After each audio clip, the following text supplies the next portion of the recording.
Frères et sœurs, dans le passage d'Évangile que je viens de lire, nous sommes à la fin du dernier entretien de Jésus avec ses apôtres, quelques heures avant sa mort. Et l'entretien prend maintenant la forme d'une prière. Or, ce qui est au cœur de la prière de Jésus, c'est le monde. Ce qu'il veut de toutes ses forces, c'est que le monde croie, pour que le monde croie. Et pourquoi est-il si important que le monde reconnaisse en Jésus l'envoyé du Père? Parce que c'est la plus belle preuve d'amour que Dieu peut donner au monde. Que le monde sache que tu m'as envoyé et que tu les as aimés comme tu m'as aimé. C'est bien le même Saint Jean qui rapporte la phrase de Jésus à Nicodème. Dieu a tant aimé le monde qu'il a donné son Fils, son unique, pour que tout homme qui croit en lui ne périsse pas, mais qu'il ait la vie éternelle. Désormais, c'est aux apôtres que le témoignage est confié. Jésus l'a dit quelques instants auparavant. Comme tu m'as envoyé dans le monde, je les envoie dans le monde. Il le leur redira le soir de Pâques. Comme le Père m'a envoyé, à mon tour, je vous envoie.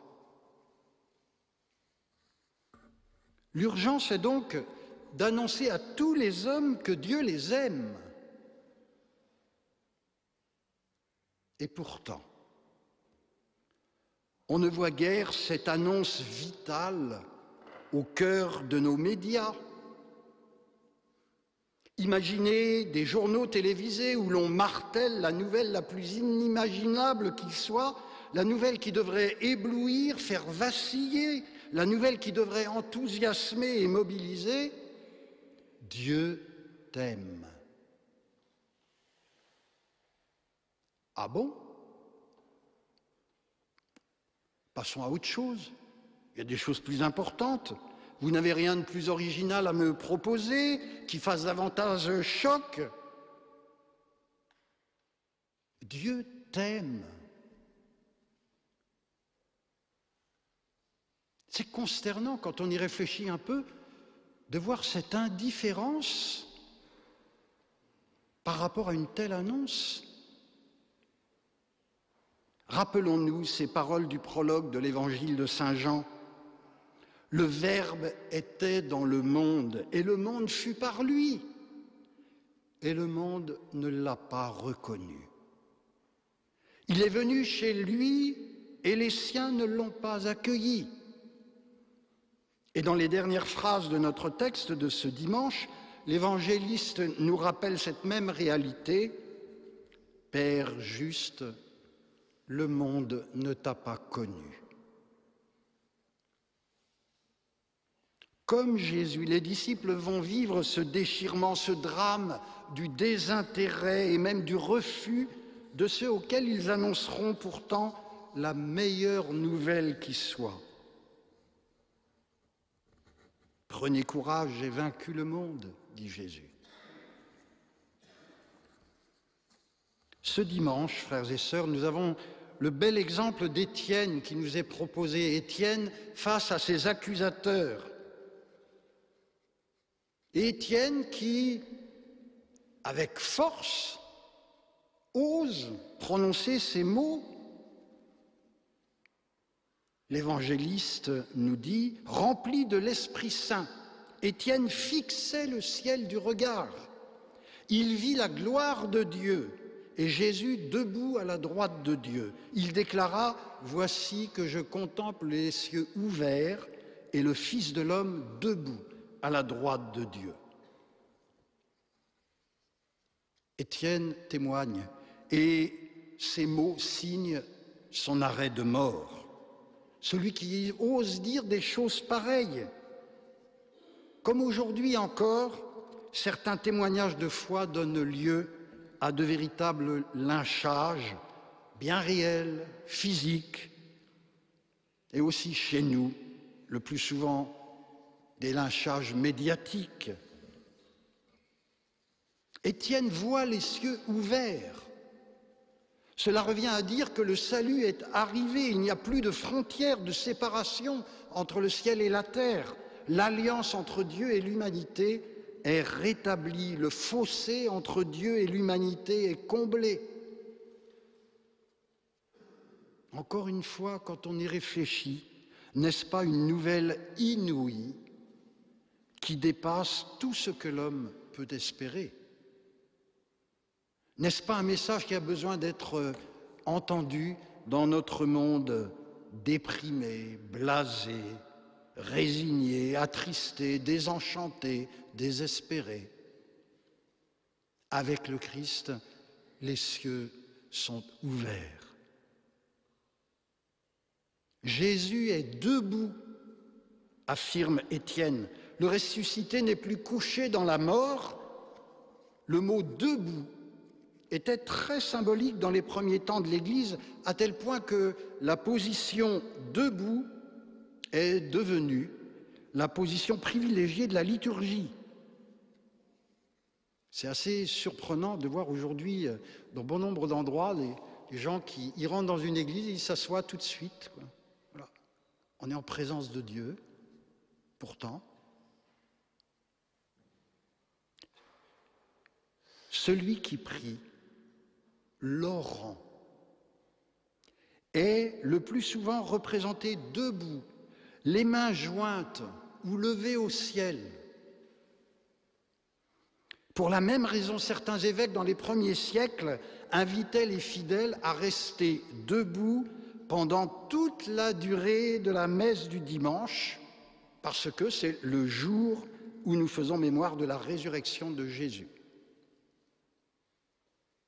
Jésus debout, ressuscité, vivant, vainqueur.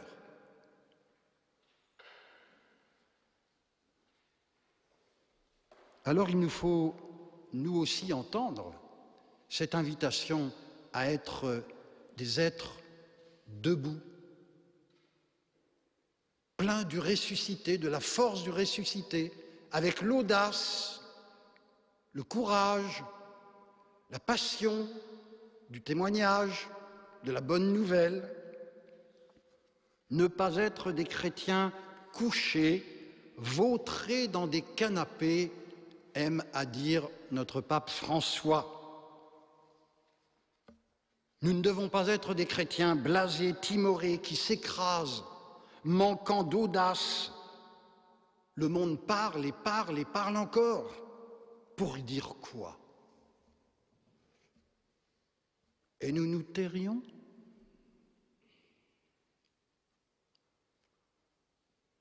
Nous avons des passions humaines. Il y en a qui ont regardé, je n'en doute pas, le match du Real Liverpool hier et qui se sont passionnés. Et on en a parlé avant, et on en a parlé pendant, et on en parle après, bien sûr. Et ici, à Saint-Étienne, pensez-vous, cet après-midi, si je ne me trompe, match important, la SSE Auxerre, il y va du maintien de la SSE en première division, et ah là là, on se passionne, et c'est pas mal. Mais imaginez qu'on se passionne à cette mesure-là, et plus encore, parce qu'on devrait plus encore se passionner pour Jésus qui nous aime à l'infini, qui est le vivant, le ressuscité à jamais. Hier, avec les pères et frères religieux de Saint-Vincent de Paul, voilà, des divers continents, nationalités, nous avons fait un pèlerinage à La Salette, sur la montagne. Un beau pèlerinage. Et vous savez que sur cette montagne, la Vierge est apparue en 1846 comme une belle dame qui pleure. Une maman qu'on aurait battue, dit le petit Maximin, et qui se serait retirée à l'écart dans la montagne pour pleurer.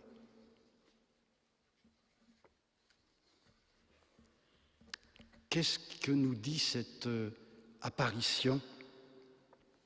La Vierge parle. « Si mon peuple ne veut pas se soumettre, je suis forcée de laisser aller le bras de mon fils. Il est si fort et si pesant que je ne puis le maintenir depuis le temps que je souffre pour vous autres.